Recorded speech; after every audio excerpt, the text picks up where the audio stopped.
It's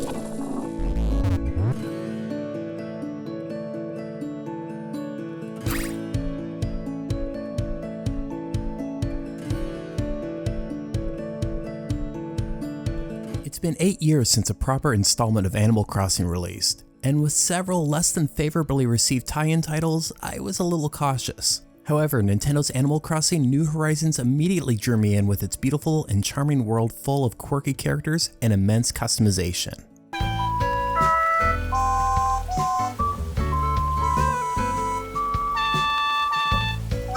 Unlike previous games, Animal Crossing New Horizons doesn't give you much to start with. Aside from 2 other villagers, Nook and his 2-man staff, the deserted island truly feels deserted. Almost everything in the game at this point comes from crafting materials you find around the island to build tools, which help you gather more materials for homes and furniture. You're unlikely to reach certain parts of your island for days, until you learn to craft new items like the ladder and the vaulting pole. It's by far the Animal Crossing with the slowest burn, but one I felt was gratifying. When building your island community, you have a lot to say in the infrastructure and almost every step of the island's presentation.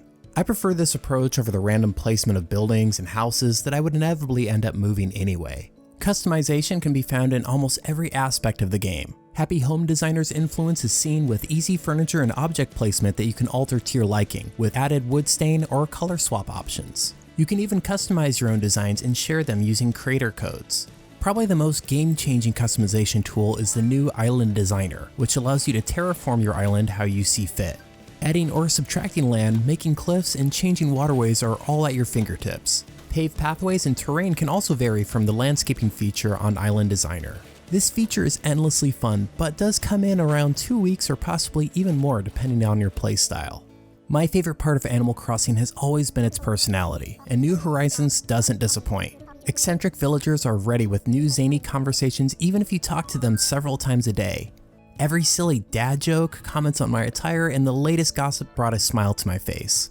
There are over 400 recruitable villagers you can come across, which makes every island have originality. Amiibo functionality is a part of the game and offers players the chance to use those cards and figures that have been piling up for in-game items, but isn't a necessary feature.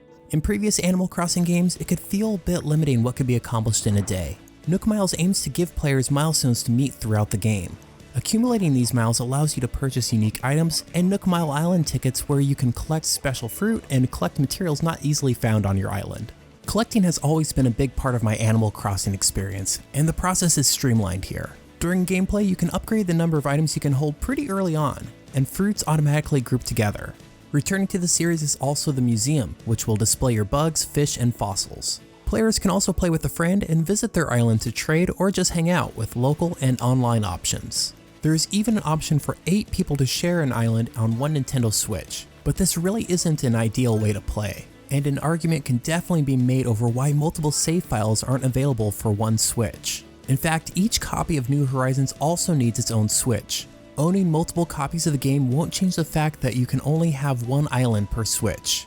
It's pretty baffling and unfortunate this is even something that needs to be brought up when reviewing the game, but it could be something to take into consideration for a family wanting to pick up New Horizons.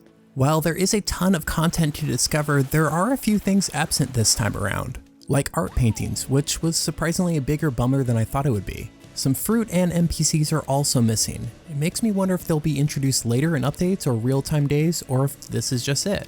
One of the most significant omissions is the Island Tour minigames that could be played with friends or alone to earn medals. Here's to hoping that this gets added later down the line.